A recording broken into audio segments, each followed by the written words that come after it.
Hello everyone, welcome to my channel. Please subscribe and keep watching more details. Julie Chrisley forced to take the long route back to prison.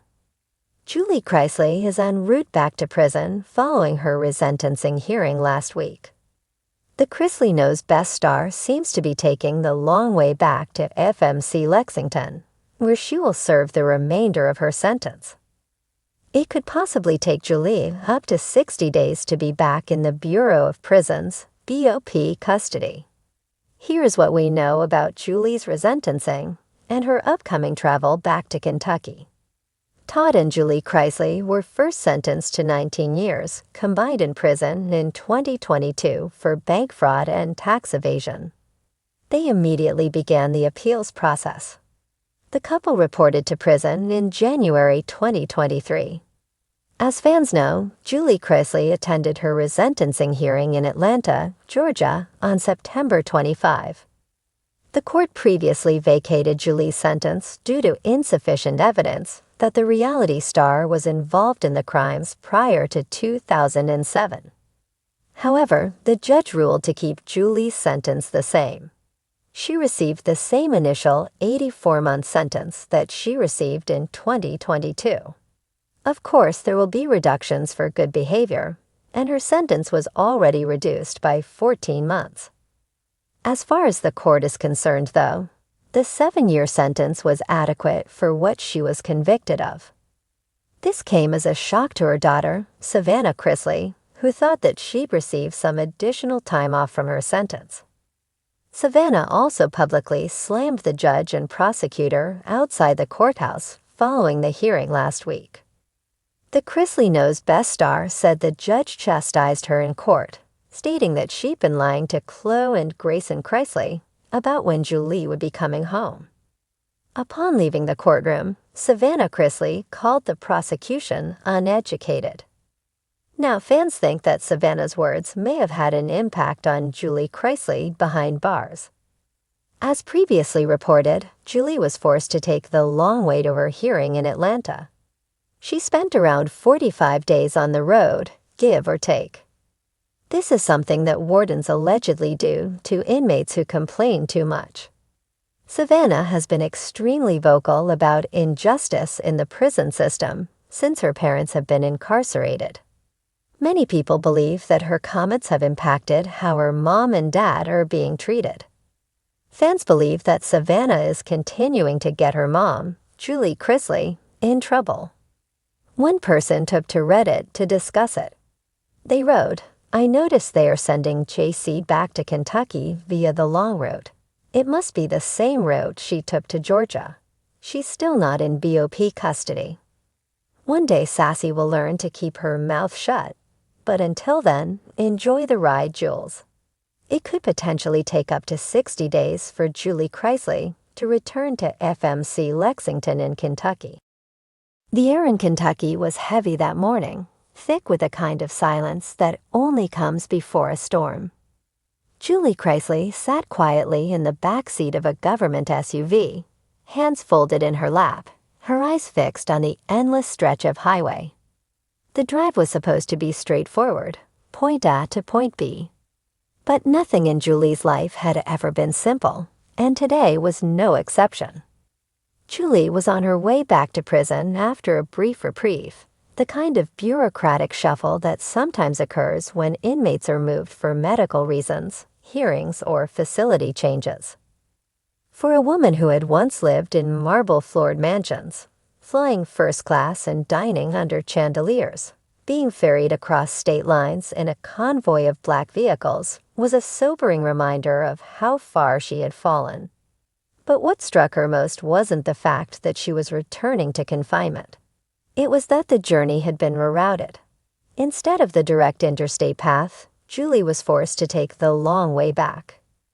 A detour full of irony. On paper, the detour was practical. Road closures, safety checks, a transportation protocol. Yet symbolically, it felt cruelly fitting. Julie's life had become one long detour. Years of carefully crafted public image, hours of filming Chrisley Knows Best, and the endless effort to present herself as a Southern matriarch of grace and charm had been erased by the reality of tax evasion and fraud convictions. As the SUV hummed along back roads, weaving through small towns and farmlands, Julie couldn't help but think of how different these routes were from the glossy neighborhoods she used to inhabit. They passed diners with faded neon signs, old barns collapsing into weeds, and modest homes where laundry lines still sagged between wooden posts. Somewhere along the way, she realized this slow crawl back to prison wasn't just a logistical route, it was a forced reflection. Every extra mile was another reminder of the distance between the woman she once was and the woman she had become. Memories along the road. Julie leaned her head against the window and closed her eyes, letting the rhythm of the road pull her into memory. She remembered summers in Georgia when her children were still small, when Todd was still just a hustler with big dreams, rather than a reality TV patriarch. She remembered Sunday dinners with laughter spilling through the kitchen, the sound of Savannah's heels clacking across the hardwood as she rushed to the table, and the way Chase always had a mischievous grin tucked into his cheeks. Those moments felt impossibly far away now. The children were grown, scattered by both ambition and necessity. Savannah had been thrust into a caretaker role far too soon. Chase was clinging to adulthood while trying to escape his parents' shadows, and Grayson, sweet, quiet Grayson, had been left to navigate teenage years in a spotlight that never seemed to dim. Julie's chest tightened. She wasn't just on a long route to prison. She was on a long route away from the family that had defined her entire identity. Strangers at gas stations. The convoy stopped at a gas station in a rural town where the population couldn't have been more than 2,000. Julie wasn't allowed out of the vehicle, but she watched through tinted windows as locals filled up trucks, bought scratch-off tickets, and chatted about high school football. She wondered if any of them recognized her. Once upon a time, Julie Chrisley couldn't walk into a grocery store without someone stopping her for a selfie, praising her parenting, or commenting on her Southern charm. Now she was nothing more than a passenger in custody, an anonymous face hidden behind dark glass. The irony gnawed at her. Fame had been intoxicating. It had given her validation, wealth, and the illusion of untouchable stability. But now fame made her downfall sting sharper. Ordinary people could make mistakes and move on. For Julie, every misstep was magnified, dissected, and broadcast.